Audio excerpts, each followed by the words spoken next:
purposely. Your life, God's purpose. Listen at purposely.com.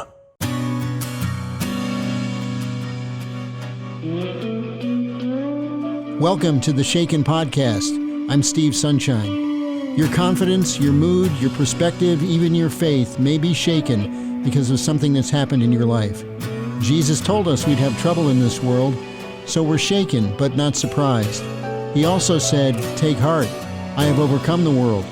In this podcast, you'll hear honest conversations with people who have or are going through life-altering hard times and have found that God was with them in the midst of it all.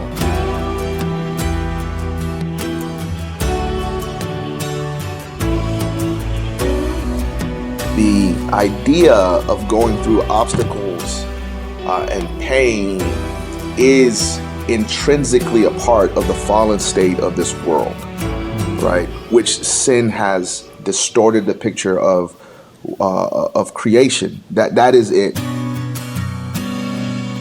That's Elijah Shamenda, pastor of Overflow Church in Benton Harbor, Michigan. Normally on Shaken, we share someone's personal story about suffering. But on this episode, we're going to zoom out and wrestle with some of the big questions, including why isn't suffering distributed more equally? How can we deal with doubt? And how do people tend to respond when they're disappointed with the church? You see people deconstruct, right? You see people decide to opt out of their relationship with God because there is this misunderstanding somehow that, like, once I now come to Jesus, everything is going to be roses, and Jesus becomes Santa Claus, and if he doesn't fix whatever, especially if I'm like coming to this community and they all love Jesus, everything is supposed to be perfect.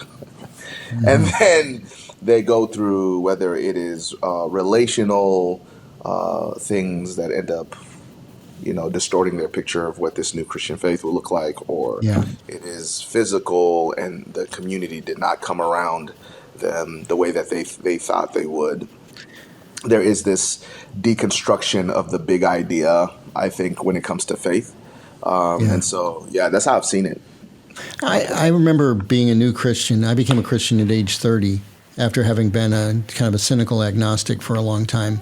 And but one of the things I remember early on is they all seem so happy. Yeah. And that's the first impression a lot of times. And of course, when you get to know people, you realize it's much more complicated than that. And there is a joy that you experience as a believer, but then when life comes at you, you are not immune from the pain. And I think I knew that. I don't know that I was that naive, but I just remember having that feeling. There was this glow that I saw that was very attractive initially. But it's not always that's not always the lived experience. Yeah, actually, it's so funny because I started doing this when I was a youth pastor. I would whenever I would share, because I was convicted of this idea of trying to give an accurate picture of what it actually looks like to follow Jesus. When I would give the invitation to say, "Hey, this could be a moment. Do you respond to it?" I would say, "I want to let you know up front, this is going to be the hardest thing that you'll ever do." And at the same time, I believe this. I know that this will be the greatest thing that you'll ever do, and really trying to give both sides of the coin. And I think we've done a disservice, especially in the day of time of the church growth movement and mega churches. And I have no problem with any of with the big churches and stuff. I have a ton of friends which lead large churches or are part of that. But I think we've done a disservice to Christians to make them think that somehow the gospel or the scriptures communicate a life that is without trouble. In fact, Jesus says the opposite, right? In this life, you will have troubles, you will have trials, you will have suffering. It's actually an expectation. But take heart, for I have overcome the world. I have overcome these things that you will engage. And in fact, he says, the present suffering is nothing in comparison for the glory that is to come. So the scriptures are constantly pulling us to this. There's this idea, this magnificent picture that is so much bigger than what we understand. But the problem I find is that people are so engaged with their own reality and their own individualized experience, which, and I want to make that clear, is not a bad thing.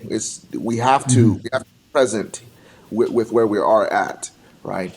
But when we take that as the whole, we take our eyes off of Jesus, and we're not able to actually look to the one who's trying to guide us through the haze and the frustration of our present suffering. And so then we can mistakenly feel, well, Jesus let me down. And he's like, no, I'm not saying I'm going to take you around suffering. I'm saying I'm going to hold your hand and guide you through suffering. Right. As you're going through this experience. And I think that's the thing that I think I find as you engage with people, whether it's sickness, whether it's marriage issues, you name them, children issues, whatever, is that there is this struggle. And I think it's come from the pulpits of America, honestly. Yeah. I think I was thinking about, you mentioned deconstruction. I was thinking about how, in a number of ways, without really meaning to, we sell people a bill of goods. The most extreme would be the prosperity gospel, name it and claim it. But even if you're not there, there's a lot about kind of finding yourself, find the emotional benefits of Christianity are sold as well. And I think those things are a part of the picture, where the peace of Christ that passes all understanding is yours. But that peace, I don't know. I feel a little bit like I'm raining on people's parades, and I don't mean to do that, because I myself have experienced encouragement from Jesus. But at the end of the day, it's about glorifying Him rather than paving my way in life. Yeah, and I think this is the struggle, because there are plenty of people which will experience less suffering, and nobody knows the reason why. Those kind of things have happened, that will experience less pain in their lives. And it doesn't make them any less of a believer, or it doesn't make their spirituality any less. I mean, you just say praise God, for whatever the situation is. I do think, though, that the idea of going through obstacles and pain is intrinsically a part of the fallen state of this world, right? Which sin has distorted the picture of creation. That is it. And so where there is sickness, people, just the other day, there was a gunman or a young woman, which I'm sure you know what the details around that was, but she went into a Christian school, and I mean, what's happening in that space, and the amount of tragedy that will be unpacked from that space is not going to be a year or two. I can't imagine being a child which watched a class member, a teacher, or felt the fear to now walk back through those hallways, right? No, it's terrible. And the effects that will have, and it's not just there and then. It's the thinking of those people as they grow up, and then they have children of themselves, right? This is the thing, right? So you have all of that that's tied up, I think, in the human experience, that's constantly at work.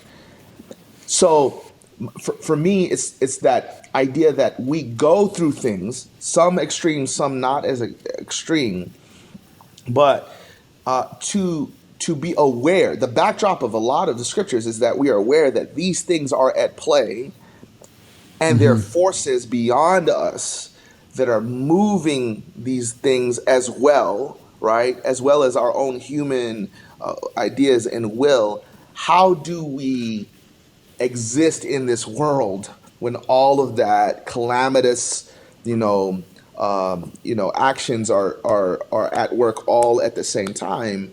Yeah. And the prophets communicate. I've been preaching through this for the last four weeks. Hope in the midst of all of the swirling things that are taking place. And and it's not saying you're going to escape. In fact, the prophet Isaiah is communicating this is going to happen. Yeah. You know what I mean? Yeah. And he didn't escape from what we He know. didn't I mean, escape. he we don't need to get into it, but he had a very tough time. He had a tough time. God tells Jeremiah to go buy some land for property that he'll never stand on. And what we know when he tells him to buy that land, it happens. He's saying in 5 years, he knows that there will be attack and there'll be siege on his land. Yeah. And so I think the idea, especially as believers, we need to understand that this is part of the human story because of what has happened.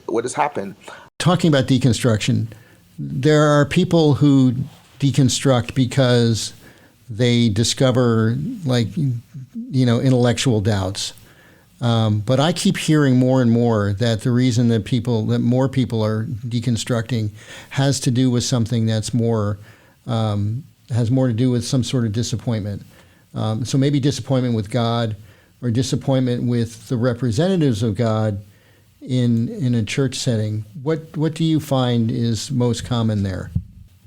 The intellectual. I think we've moved away from a time, personally, where we're in a postmodern world. So the remnants of the Enlightenment and intellectualism and all that, I just don't think it holds the same type of weight, especially for the people today, which realize even if they're not Christians or hold to a specific religious belief, that there is something bigger. And if something is bigger, it means that, there's laws or framework to be had. And so when I go through things like suffering, I need someone to be held accountable. And if I see that clergy or leaders in authority are not operating in a way that seems just or trustworthy, right, then that disintegrates all ideas of reality or the rules of engagement, And so, at least that's what I say. I think that is, again, I hate having the conversations where it's like people, bagging on the church or making the church an easy scapegoat.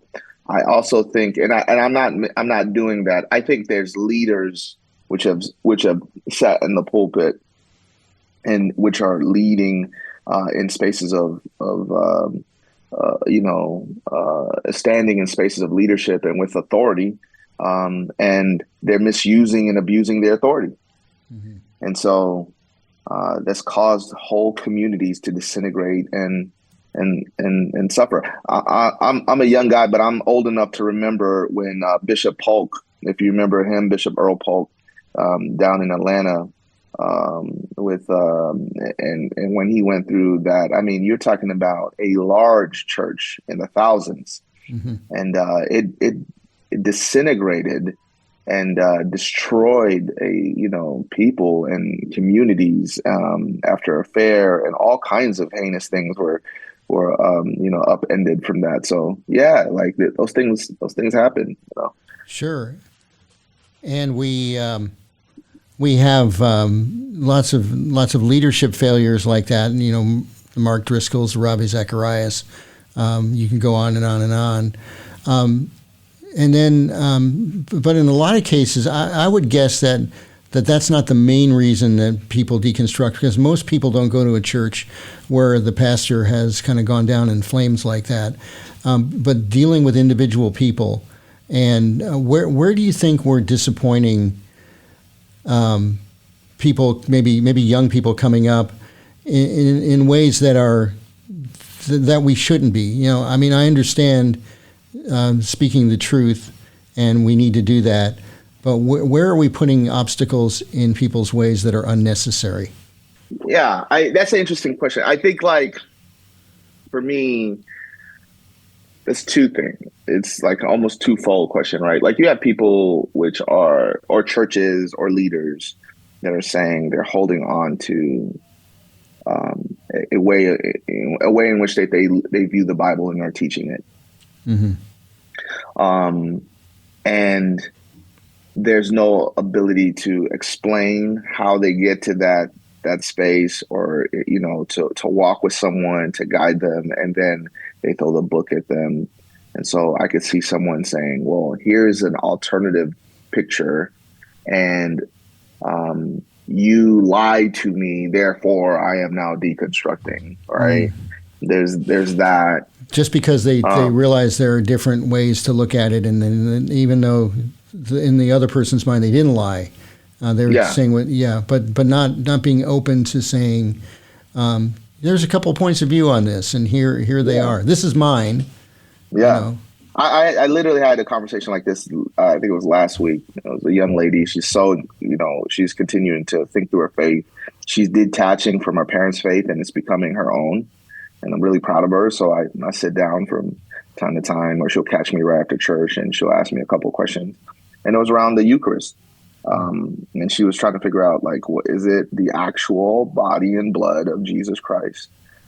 Has her, her friend is like believes because they're, Roman Catholic, or as Protestants, what do we see? And I told her, I was like, man, I have friends which are Roman Catholic, and I could see where they come from. And I was like, and I'm not even too far away from that myself. I believe that I don't believe in transubstantiation, but I can see how you get there. I believe in the actual, like, there's the presence of Jesus that is there in a way that I can't fully understand. And I'm saying, like, but for her, it was so refreshing because she was like, this is a nuanced conversation, right?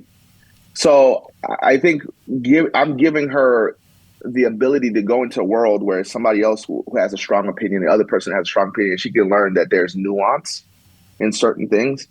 And I think that's the reason why some people have. And again, I think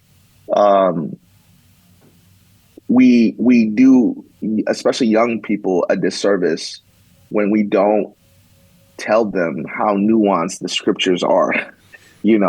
The context of the scriptures, all those things. And so then again, when they're fed something that they were never given the ability to have, like the boxes to put some of these categories in, they deconstruct.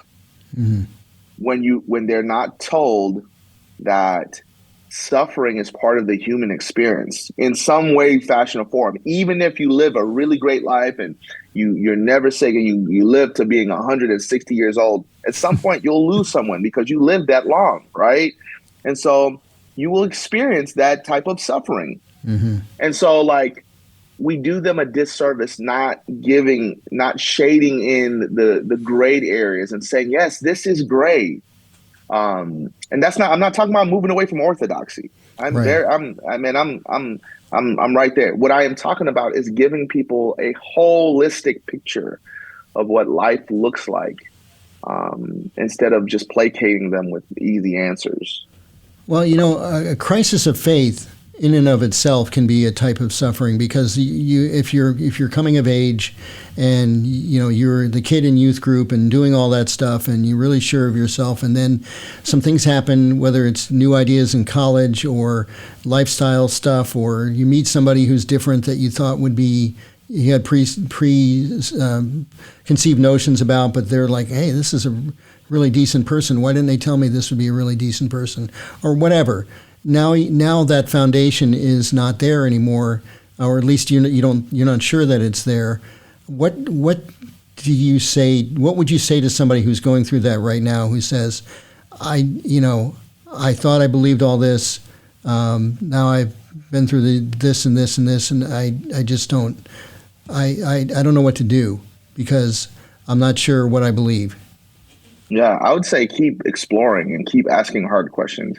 I think it's really easy to settle on well, because I have, whether it's deconstructed or I feel myself consumed with sorrow and pain and grief and all those things, to now eject from asking questions.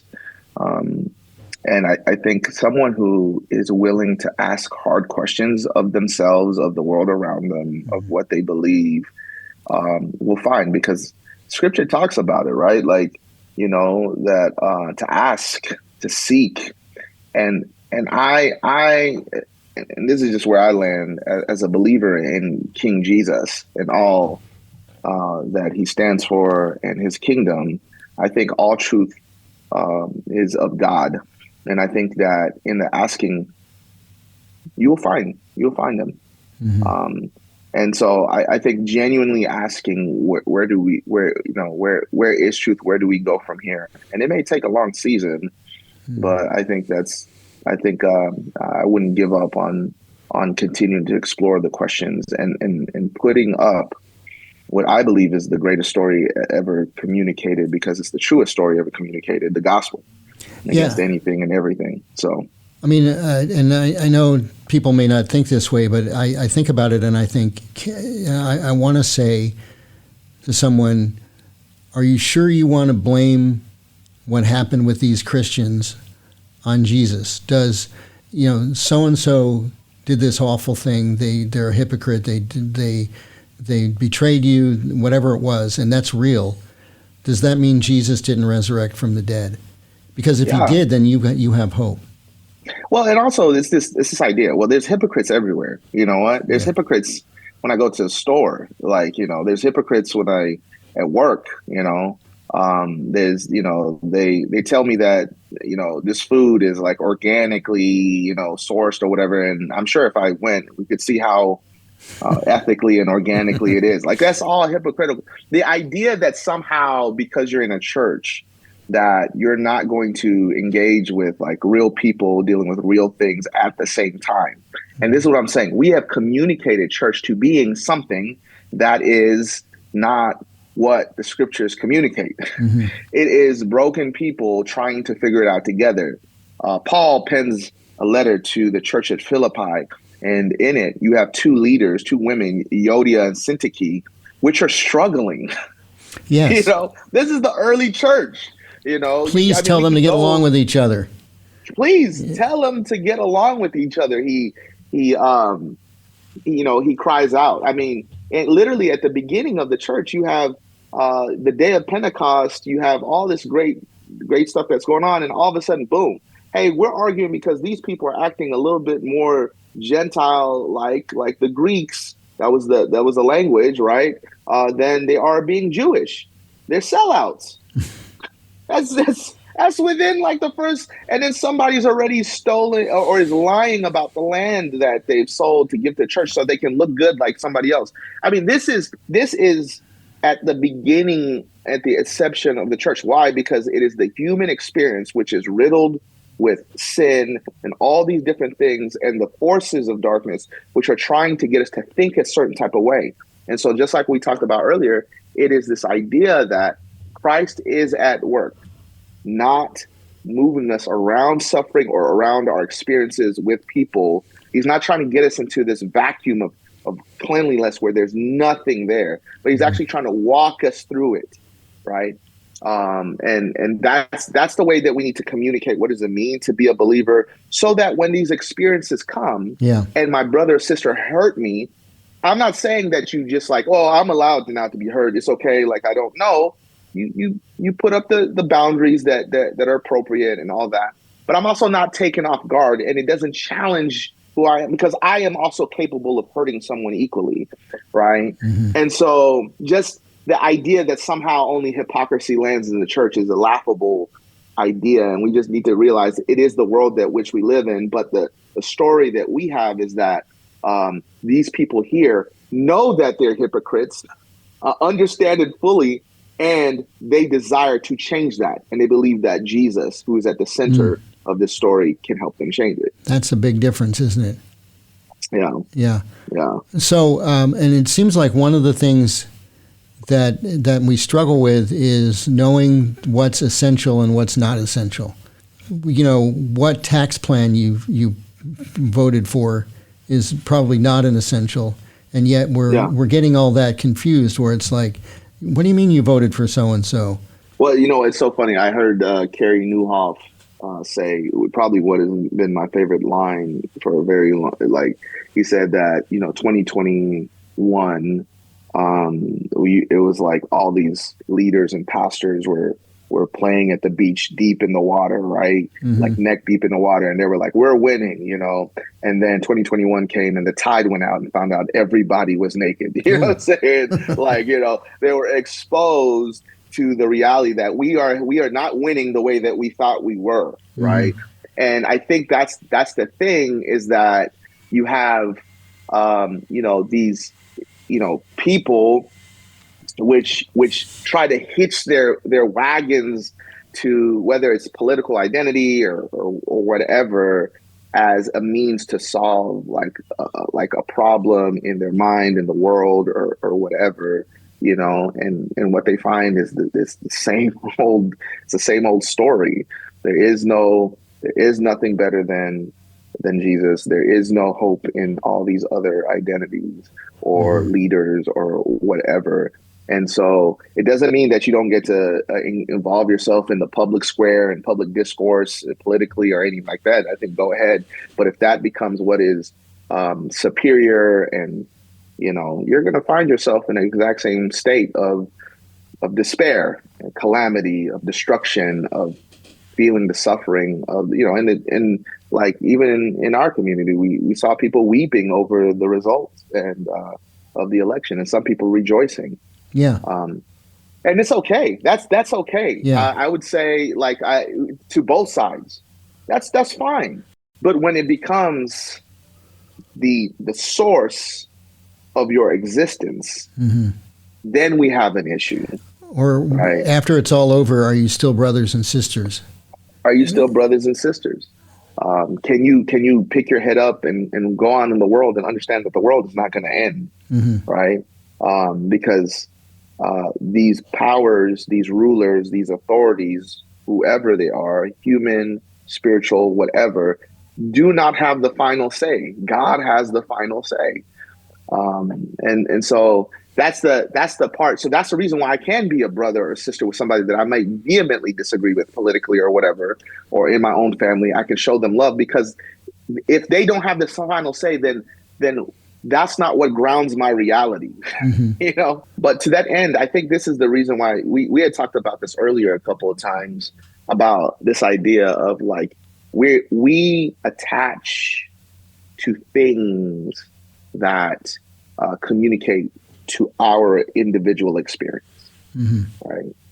We attach to things that only seem to engage me, and we deliberately or not, whether it's ethnically, whether it's educational, or whether it's monetarily, like if it affects me and people like me, and people like me, and so a lot of times even the way that we think about suffering is compartmentalized to our own simple experience, and we forget that there's a world that is also engaged or is working through different variations of that. And again, that's not to downplay anybody's individual experience. It is to say that when we take this victim mentality as saying like, oh, woe, it's me, right? Why am I the only one? And we forget that there's so millions of people that are experiencing the darkness of the soul, of the night, on all those things,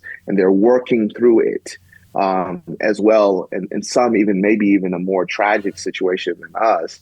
I think it helps also put in perspective where we're at. And again, that's not downplaying. That's not saying that's not saying don't mourn, don't have the emotions. It's just saying when we put things, I think, in perspective of where we presently are, I think it helps us to right the ship, especially as believers, to know, okay. Right. And we talked about this before, right? The present suffering that I'm going through is not worthy to be compared to the glory that is to come. There there's a bigger picture that we can look forward to. So yeah.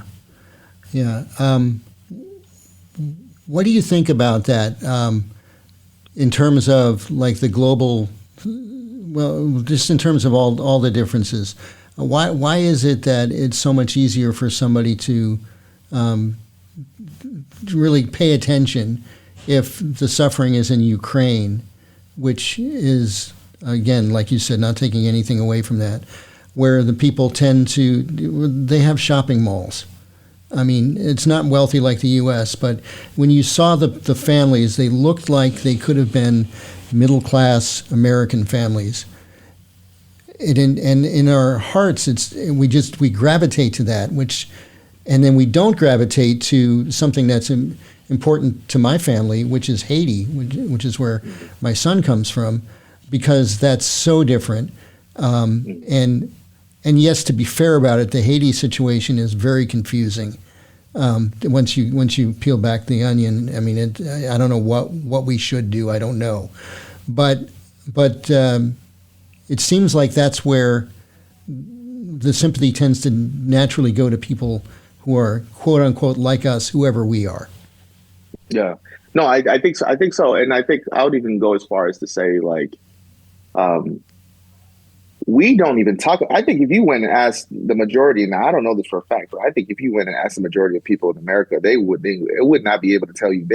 They'll be like, "What? Haiti's going through what right now?" Right, country let run. alone, like thinking outside, but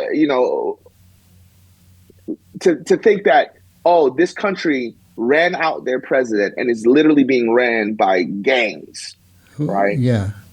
But if you asked probably the average person on the street, they could tell you something about what's happening in Ukraine and with Russia. They might not be able to tell you all the nuanced details, but they'll be able to tell you something. And I think that it is because we are sectarian at best, right? Like that's the way that we are wired. We're wired to be sectarian. We're wired to think about ourselves in some type of hyper individualistic way. At least that's the way the culture has allowed it. Mm-hmm. And we've moved from being communal. And so now you have to think about being a global community, because globalization, right? Because of the internet, we are now closer. Now I know what's happening in France. I know what's happening in Japan and Zimbabwe and Zambia and Australia, because I can just get on the internet. I can see the news. I can do all those things. And so that is our neighbor. Yeah. We like it or not. It is. They've become our neighbors. But I think it's because we are so we're. It's easier for me to think about, just being honest, a predominantly white community, right, in the West, which looks like my community, than, a country like Haiti, which is predominantly not, right. is non-white, is dark skinned and all those different things. And I think these are the things that I think like separate us. And they create these categories of what is actually suffering and what is not in the mind, as if this part is suffering and this other part, we can wipe it away. And we do this on a daily basis. So that's a macro scale.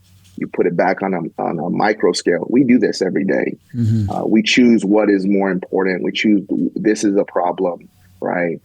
So I'm going to give to X because it'll be helpful, but I see someone on the street begging and we automatically assume, well, they're going to use it for something that's not going to be beneficial. That's not real suffering. This thing is suffering. And so that's the thing. That's the way that I think it plays out, because, for whatever reason, we've chosen to live that way.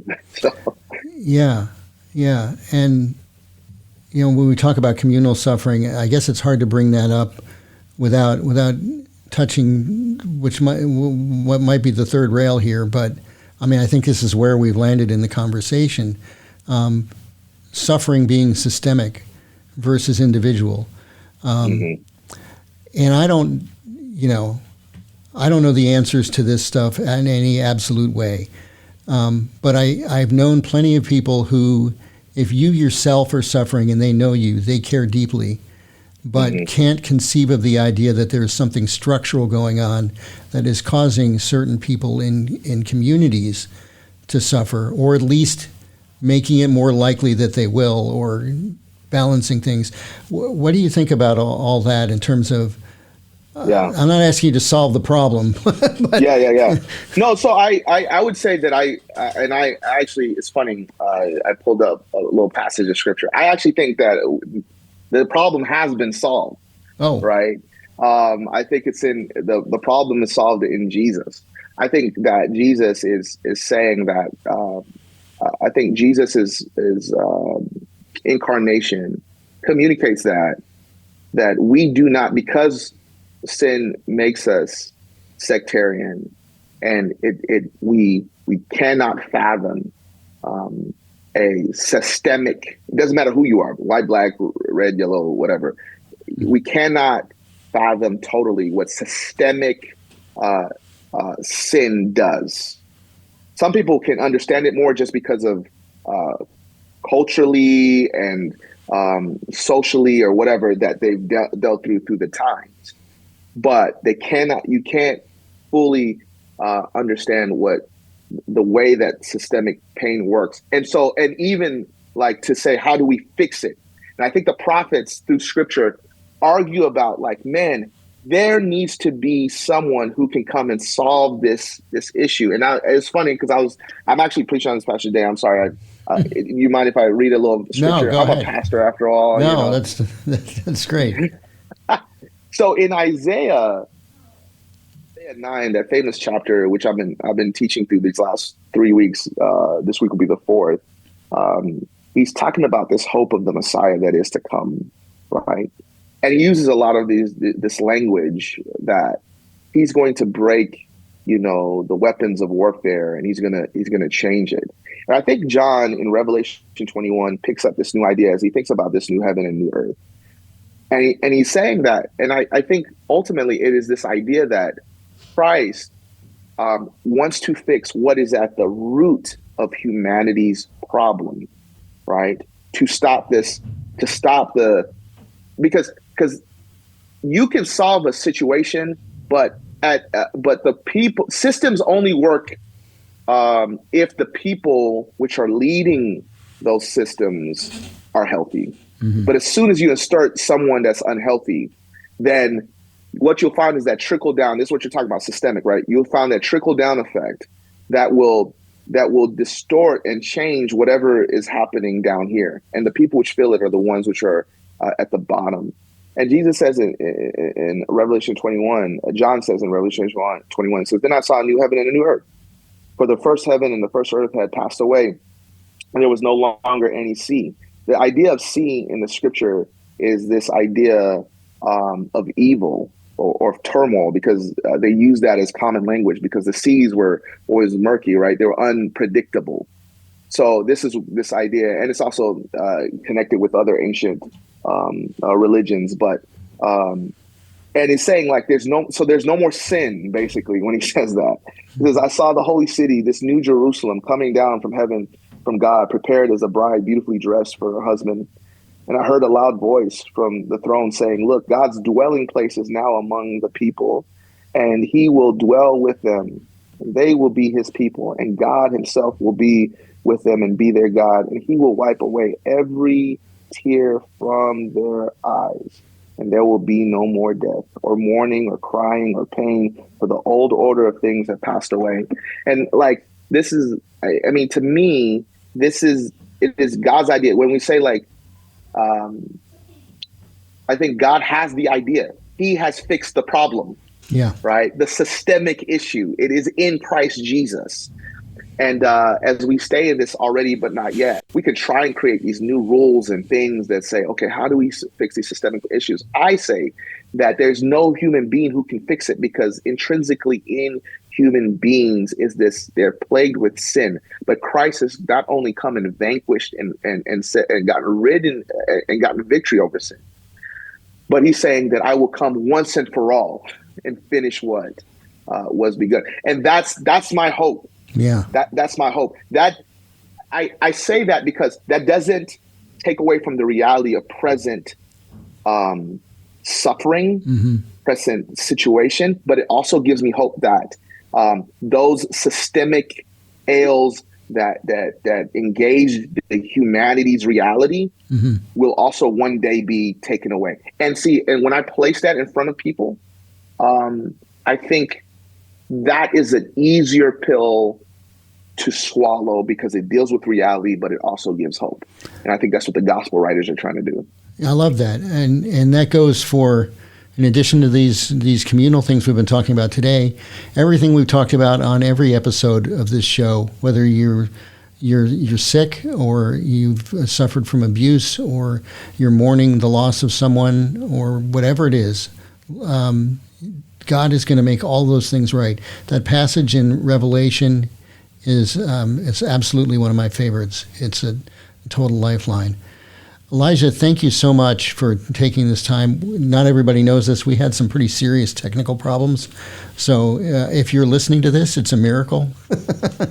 Elijah is lead pastor at Overflow Church in Benton Harbor, Michigan. How can people connect with you? Or obviously, you may want to listen to Elijah preach.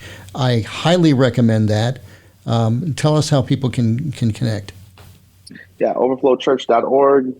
We have like a YouTube page or, and a podcast on Spotify and any place where you can get a podcast. And we just, try to be a faithful community. So. What's the name of the podcast? Or is that the sermon? Just Overflow Church. Okay. Yeah, Overflow Church, BH, Benton Harbor. Okay, excellent. So I really appreciate you and thank you for hanging out and weathering the storm.